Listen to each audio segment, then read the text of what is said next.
propane and primo. He's Scorsese, I'm Pacino. He a gangsta legend, I'm a real OG though. It's that New York rider music they bump in the street show. My Brownsville niggas that be letting that heat go. The streets know, and plus the police chief know. It's deep in New York, we be playing for keeps, yo. Get caught slipping, yeah, rockin' sleep, yo. Sleep, yo, sleep, yo. Alright. My city's a problem. Straight. It's like, when I make music, you know, I mean, like, as long as, you know, I heard it saying what Rick Rubin said. It's like when you put your work out there, you know, as long as you put your work out, you know, you're successful. Mm-hmm. You know, and as long as the people will get it, see, like, you got it. Yeah. That was my reason. That's as successful as I can be today, as long as you got the message of what I was doing.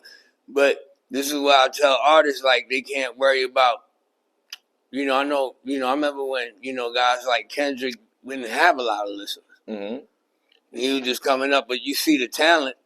And I'm in a newer age now where I feel like I have that, you know, to my advantage, whether, you know, people don't want to realize it or not. Like, word of mouth is still a strong form of promotion to me. That's that. You know, I come from an era where we didn't have Instagram and stuff like that. So I feel like word of mouth, like, you know, in the neighborhood, you get hot in your neighborhood, they gonna know about you. Yeah. You know what I mean? Like, and then other neighborhoods gonna know about you. You know what I mean? But it depends on where you at, really. If you around a community of hip hop heads, and you know whether you're online or not. You know what I'm saying? Mm-hmm. Hip hop is the conversation, is what we live. You know, that's what we live. You know what I mean? I remember before COVID, we used to go to a remote lounge. We used to go like different spots where there's like nothing but hip hop events like every night. And it used to be just crazy. You'll see almost every underground hip hop artist there performing, and you'll be in the loop. And nowadays, it's like you'll see it, but you'll see like once in a blue moon now. Well, hip hop lives in other places. Mm-hmm. It's no longer it's an everywhere in the world thing. Like, I listen to music from other languages. You know what I mean? Like my music, like when you get that Spotify yearly, you know, they give you Spotify yearly. Yeah, review, yeah. Now they do analytics on where you getting played at, you know, so I try to target where you get the love at. Okay. You know, like, in Japan, I'm getting a lot of love right now, you know what I mean? I'm surprisingly, you know, out there, you know, they like hip hop, you know, even, and they with the move, they understand what we doing out here, you know what I mean? They understand what we're doing.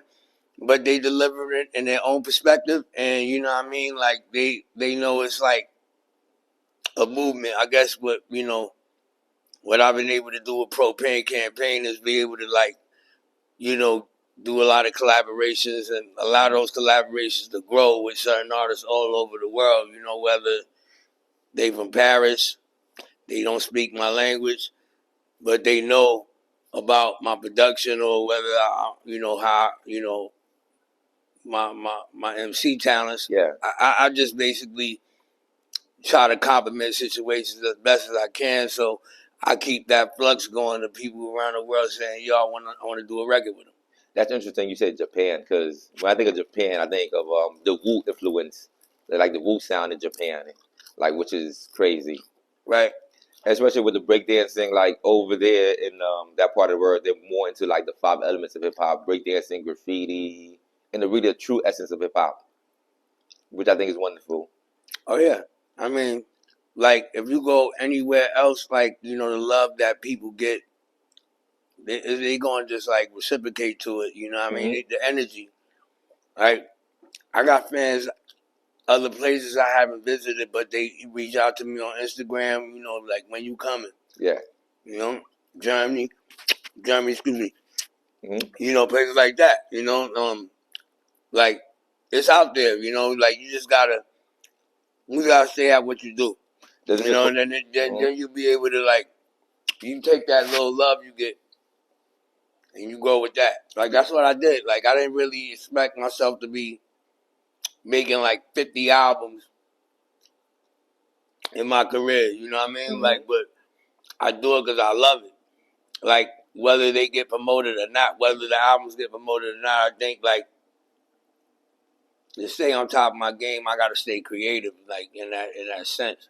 Does it surprise you that people basically people like listen to you, or if not, you have new fan base and new territories? Yeah, I mean, it gets surprising because, like, you know, the younger generation probably never heard of me. Mm-hmm.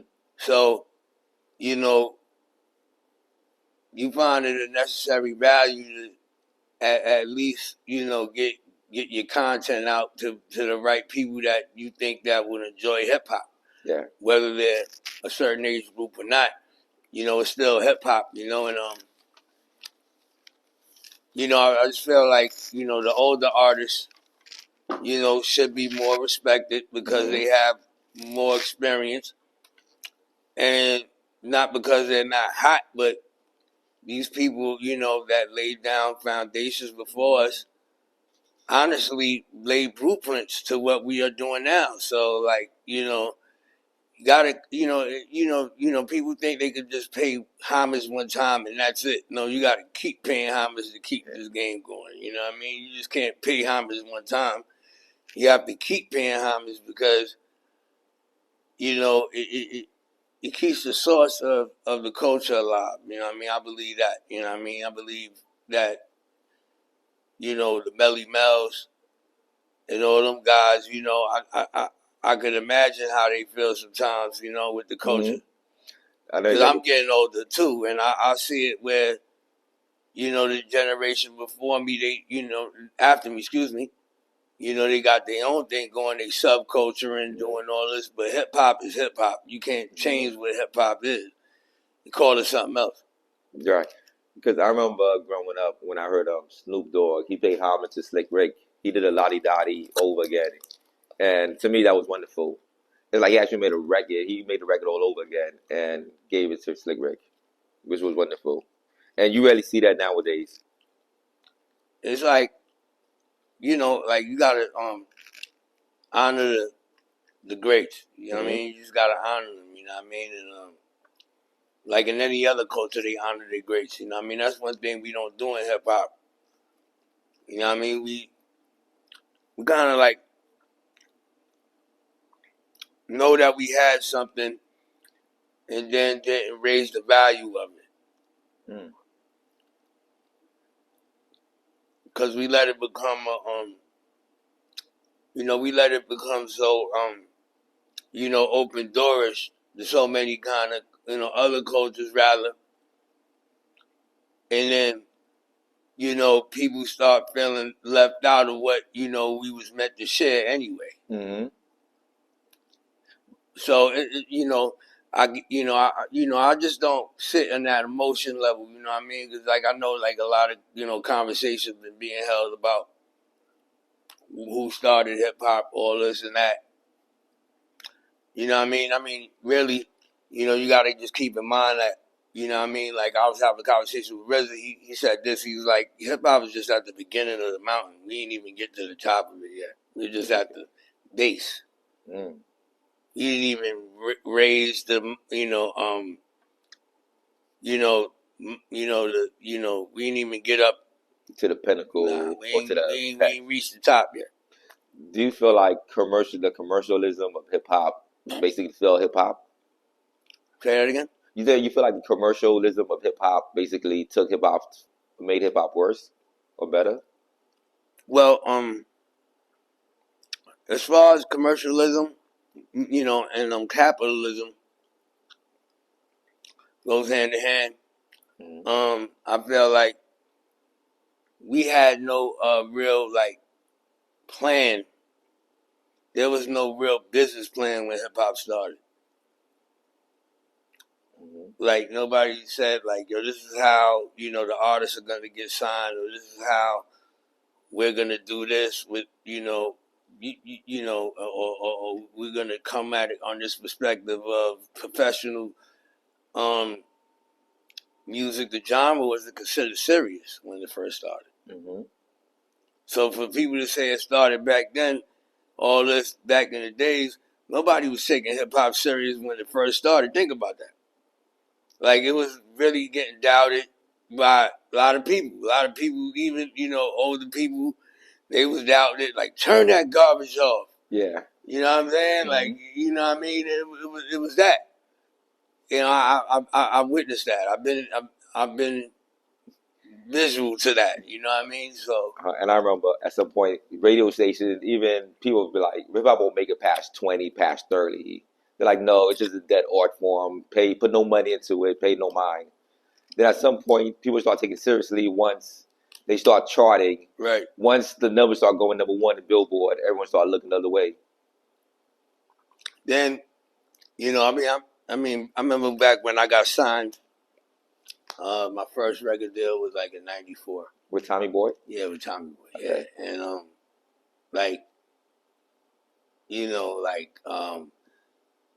the industry was like really relying on media at that time to show them who had the talent.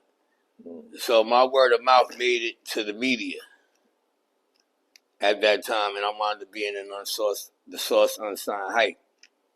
Okay, so you got signed at Tommy Boy at 17, right? Like, yeah, going on 18, correct, okay. Yeah. So how did they discover you? Well, that was through, it was a process of me, doing a lot of clubs, like just going to clubs and freestyling and battling, okay, and going to a lot of events and getting my name out there as an MC. And like I would run into Biggie at the time, and me and him became good homies, and we was just chilling. And then he would invite me out to places, so I would run into Channel Live or Jamal Ski, Craig G or Master Ace. We would go to Giant Step, places like that. You know what I mean? And then I one time I seen Busta Rhymes outside Sticky Mike, so it was like a winter night, and I was just trying to go to the club, and I would see dudes like Busta out there rapping with Q-Tip, and I would get in ciphers with them, and then that's how I got my name out there. You know what I mean? But it was like you had to get outside, get around to certain areas to get your name out there. But that's how the name started building. Mm-hmm. And then finally, Fab Five Freddy got word of me, and then he set up a meeting with Monica Lynch from Tommy Boy. We had a meeting, and then they offered a contract. And then, it was 18 other labels though offering me contracts. You know what I mean? But I don't know why I went with Tommy Boy. I was just like, I guess it was the best deal on the table. We thought they offered the best deal, but I wound up not staying with them, and then a year later I wound up getting picked up by East West. So, you know what I'm saying? It's well, what did Tommy Boy offer you that made you want to go with Tommy Boy? Well, it was a good deal. The money was good. Like, you know what I mean? For the budget was like $250. Mm-hmm. I was like, all right, I'm gonna take like $20K off the top. I'm young. That you know what I mean? Back then, you like $20K off the rip in your pocket, and you got $250 left to work with and splash. You good? You know what I mean? Mm-hmm. But they wasn't giving me the right producers and that I needed to finish this album at that time, which was Blow Up the Earth. I had demos already that was already popping, but hip hop wasn't like, I wasn't really like in love with a lot of producers that they were sending me. So I was trying to make a lot of beats myself. And within that time, I just got fed up with the A&R department. We just wound up didn't see eye to eye with what I was trying to do. And then I wound up getting released. And then like a year later, I got picked up by East West Electra by Sylvia Rome. She signed me. She heard Ghetto Girl. She was like, this is a hit.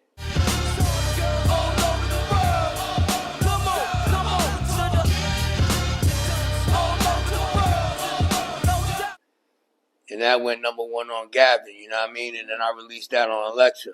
That's when I was Adolf, so. And Gavin was what was it? radio report stations, right? Yeah, college radio. Mm-hmm. You know, they basically, you know, at the time, you know, a lot of artists had to get some kind of following through college radio, so they would, you know, make sure you get, you know, the radio promotion from college radio, which was Gavin, and you know, they had CMJ, which was college music journal. So they'll send you on tour doing college, you know, dates with certain artists and all that. So we did that with East West when I first came out. But yeah, it was like, you know, when I put Ghetto Girl, I was like, yes, finally got a single out. I'm out, got a video out. You know what I mean? I just felt complete at that time because I was like, Tommy Boy ain't get it right. But I knew the mistakes that they made. I just recorrected it with East West, and I've got the single out and the album out with them. So it was like, you know what I mean? Okay, so now can you talk about the story behind your early album, "Wrap Your Lips Around This"? Yeah, that was the record you recorded for Tommy Boy. No, that was with East West. Oh, with East West. Okay. Basically, yeah, that album. You know, that was like my first commercial release. Also, like, you know, I really produced the whole album, except for Diamond D and God Bless the Dead Stretch from Live Squad, that ran with Tupac. He did a joint on there too. But you know, it was like one of the first times that I was able to have full control of my own project. Mm-hmm. They allowed me to have full control, which I didn't have at Tommy Boy. So I was able to, you know, produce that on my own. Kim Spikes, the A&R, she believed in me a lot, you know, to get the album done. She saw the talent. And it was like the first time I was really making some real money. Because it was not like, I wasn't really looking for a deal with them. How it happened was really like an artist named Champion C. She asked for some production. And I wound up producing a song for her, which was Do You Know My Style? She said, yo, rhyme on it. I was like, all right, I'll rhyme on it. And then they wanted to put it out. So my check was double. And that first check, nice. It was like 10 racks. But I'm like 19 with 10 racks. I'm like, man, you think you on, you know what I mean? You know what I mean? So I'm like, you know what I mean? I'm like, oh, this is real. But either way, like, you know what I mean? Like, it happened, like, you know, by chance that they heard the record and then they started poking interest on me. So, you know, that wound up just, you know, turning into Sylvia Rome, asking for me to give her a demo. One of them songs was Ghetto Girl. And, yeah, like I said, I was just making music, man. I was just in a vibe at that time, you know. Like, it was summer. You know, the girls was out. I wanted to impress the chicks. I'm young. And that's what I did. You know what I mean? Like, I had no shame in it, you know. I think people expected me to come a little hardcore or more, edgy, but I just wanted to keep it, you know what I mean? I really felt like people caught a taste of me from that. I didn't want to give them everything at once, you know what I mean? But that was the introduction to a lot of people for me. So I guess it was around the time when you had a lot of street rap or drug rap, right? It was like around that era time. You had your Cool G rap. I guess you had Nas was bubbling. You had Wu is coming out. You had Group Home. Then you came in with your sound. Well, overall, like, you know, I was working with I was working with a lot of these artists before they became who they are. Like, I've been around Group Home, you know what I'm saying? We all know each other, a lot of the artists you mentioned, you know. So we was all vibing with each other either way. You know, Nas is in Queens, Big, Brooklyn. You know, you had, you know, Jay from Brooklyn, you know what I'm saying? So it was like, I was around all that. Gangstar, Guru, you know, we was all, you know, like home, you know, like not homies, but we was like in the school of hard knocks together as far as hip hop is concerned. You know, then we eventually got cool. You know, I could say DJ Premier is like family today. You know what I mean? I can call him. holler at him. You know, when I first met him, it wasn't like that. You know what I mean? We was a little more territorial back in the 90s. You know what I mean? You know, it was just different climate in hip hop at that time. But Like how yeah. so? Like how so? You know, a lot of fights, shootouts. Mm-hmm. You know, things like that, crime. You know, crews against crews. You know what I mean? You know, New York was a wilder place back in the 90s. You know, I feel, because, you know, there was a lot of brazen things going on. And in the 80s. I mean, New York is just brazen, period. But at the end of the day, like, you know, now, you know, it's a little less brazen, I say, but It's like, very calm. I don't even know, really. I mean, I don't know. It maybe is, you know, maybe tad, but yeah, you know, I'm talking about the Koch era, the Reagan era. Oh yeah, you know what I mean? I remember the Koch era. Yeah. Yeah, you know, be specific. So Going to high if you look school. at the Koch era and the Reagan era, that's the era I'm from. You know what I mean? Mm-hmm. Like, I survived through those eras. You know, so it's real. So Adolf. So I said Adolf. Yeah, Agallah, I'm sorry, because I know you has Adolf, right? And it's all right. the number 8 and OFF. That's how I know you from the mixtape. Then I didn't know you was Agallah too. Right. That one day I'm like, hold on, who is this? I'm like, somebody told me that's Adolf. I'm like, nah. Yeah, I'm like, he sound like him. I'm yeah, like, no. yeah. I was running with that name for a minute. That was really like my tag name, you know, at the time. And I just felt like I didn't know nothing about marketing and promotion and nothing like Mm-hmm. that, you know. And I was young. I you know, I was a graffiti writer, so I was writing that, and it became my rap name. You know what I mean? Yeah. Like you know, it's history with that, because I'm born on May 8th.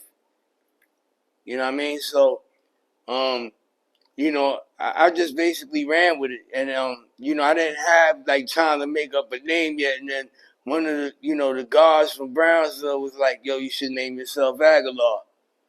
You know what I mean? You coming to age, you know what I mean? Plus you got knowledge of self, you know what I mean? And when I went to Germany, I got some bad press with some German press that just wasn't good about my name, trying to relate me to Hitler, and you know, I ain't got nothing to do with none of that. So I'm like, you know, it just didn't stick right with me. You know what I mean? Like, I grew out of it. Because I thought Agallah is your first name, which is Angel, and Allah. You mix it together, Agallah.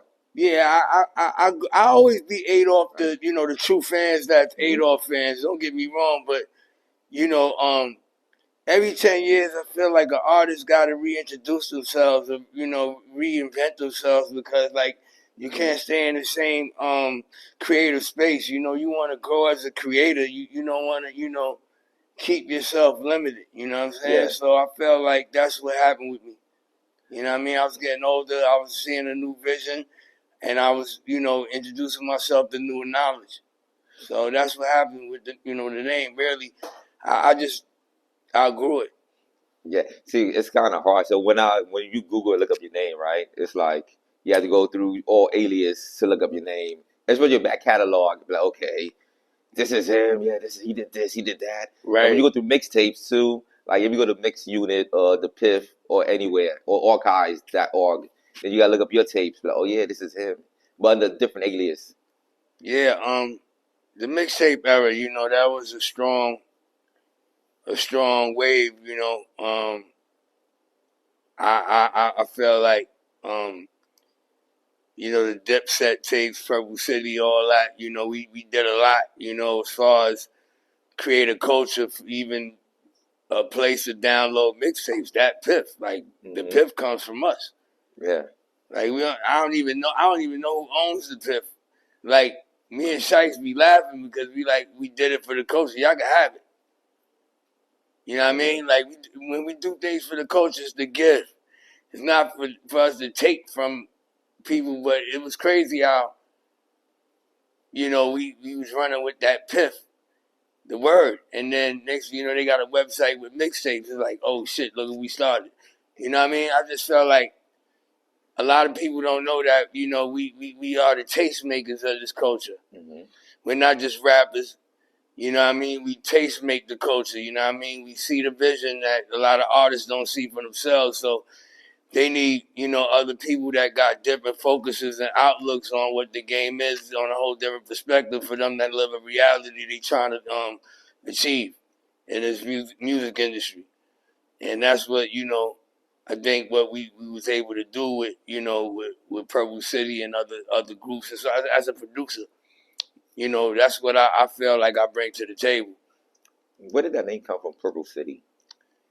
Well, Shice Bub and I basically got together when we was, you know, we were just like not in know of who he was personally, but we had mutual friends. Mm-hmm. And you know, as far as the purple, it's about the haze. Yeah. Basically, that's what it was. Like, you know, we came together on a cannabis vibe. You know what I mean? Like, I'm pro cannabis. So at the end of the day, like, you know, like he's pro cannabis. So we both kind of like clicked on that, and you know, we basically didn't know we was gonna be doing music till like 3 months later, till we started listening to each other's stuff, and then, you know, one thing led to another, and then he called me, said, "Yo, we should just form a group called Purple City." So, you know, it wound up being like him, Uncasa, and myself. You know what I mean? And then a couple of my homies, you know what I mean, that I had on deck with me. You know, we all joined forces and made that happen. Was Purple City like a group or just individual coming together collectively? It was a collective, more of a collective. Really, we're not a group. We're a collective of individuals that, you know, have their own businesses and entities. I basically been a solo artist for the longest time. I never did a group thing, but it was a new way for me to reinvent myself, to introduce myself to newer fans. So we wound up doing that as a project for that. And then one thing led to another. You know, it got the attention of Diplomats, and then you know, they were supporting, and we just ran with it, you know what I mean? And then I wound up putting out another solo album with them on that, and then, you know, opened a lot of gates for me as far as that side of what Harlem is, you know what I mean, and what Harlem represents, you know, because I'm from Brooklyn. But I'm an all city dude, you know what I mean? All 5 boroughs, you know what I mean? I've been all around, so, you know, my stripes is big out here, you know what I mean? Mm-hmm. I was going to ask you that question. Me and him was going back and forth. We're like, no, he's from Brooklyn. I'm like, no, because I remember at some point you were like, you was in Harlem for like a while back, for a few years, then you moved back to Brooklyn. So you've been to all 5 boroughs? Yeah, I'm originally from Brownsville. Mm-hmm. Like, you know what I mean? Like one of the worst projects in New York City, period. If not the most dangerous. Big houses? Nah, Brownsville is Brownsville houses, Rockaway and Blake Ave. I'm from Blake side. Okay. Everybody, you know, that I come from the side Mike Tyson come from, like Amboy Street, you know what I mean, and you know, Betsy Head Pool and all that. Like, you know, my projects, you know, we right in the middle. Like, you got Pink Houses, you got Langston Hughes, you got Seth Lowe, you got Tilden, you got Riverdale, you know what I mean? Well, you know, we right in the center of all that. Okay. You know what I mean? Marcus Garvey. So it's like, you know, Langston Hughes, you know, you got all a bunch of projects around Brownsville houses. So at the end of the day, like, you know, I come from there, but, you know, I grew up in other places, you know what I mean? Like Staten Island, lived there for a minute, lived in Queens for a minute, lived in Manhattan for a minute, Bronx. So I've been all around, you know what I mean? Like upstate, Long Island.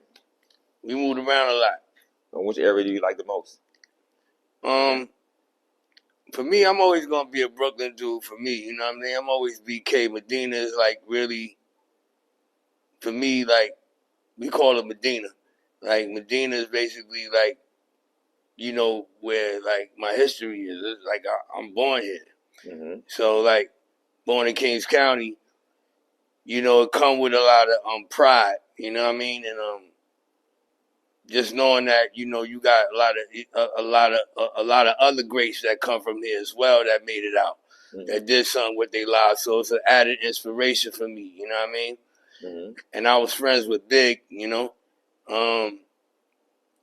You know, just to have him in my life, just to have any kind of aura from a great like that, knowing that I could, you know, be around his aura and you know, get the respect. You know what I mean?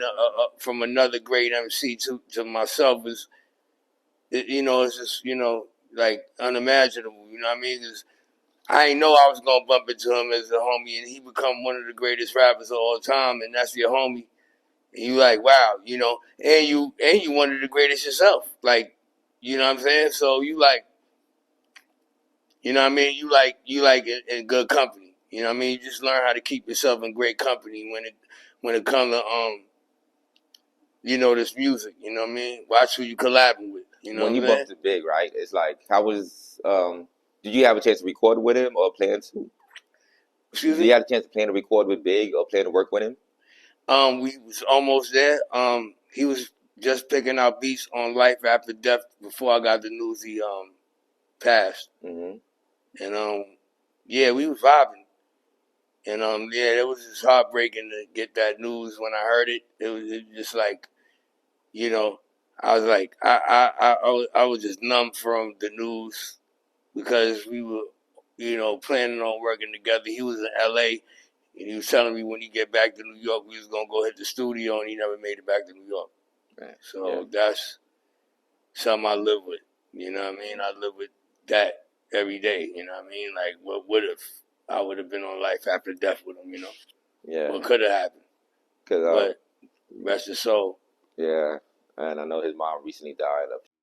Yeah, rest in peace, Miss Wallace. Yes. Good lady. Great lady. Oh, you met her too? Yeah, I mean, put like this, Big brought me in his house one day, and first time I'm in his house, Miss Wallace stopped him. Like, who your friend?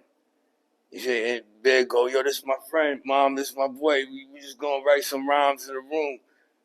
And you know, he's like, he good? He's like, yeah, he good. You know, I was like, yeah, he's a signed artist, man. He's a producer. You know, and his mom was like, okay, he good, Christopher. You know, but his mom was always showing me love and respect. You know what I'm saying? Miss Wallace was a special lady. One of a kind. English teacher, Jamaican. You know, I'm West Indian myself, you know, Puerto Rican, so like, you know, we all Caribbean, so, you know, we share love for our neighbors, and yeah, I was just basically, like, you know, like made me feel like family, you know what I'm saying? So shout out to my boy Nino, you know what I mean? I go back with Junior Mafia, you know what I mean? I go back with them, you know what I mean? They showed me a lot of love coming up when I was young, before I made Ghetto Girl. So, you know what I mean? Like, we've been out there, shot the you know, Fulton Ave, you know what I mean? Fulton Street, pardon me. So think quick, New Yorkers will kill you. Young shotters quick to pill you. If you ain't gangster, we will reveal you. Breathe. This is all real. Just that New York rider music, that New York rider music. If you think this is the end, this is only the beginning. It's that New York rider music, we playing for keeps. This is all real. Just that New York rider music, that New York rider music. If you think this is the end, this is only the beginning. It's that New York rider music, we playing for keeps. This is all real. This is all real. This is all real. It's all real.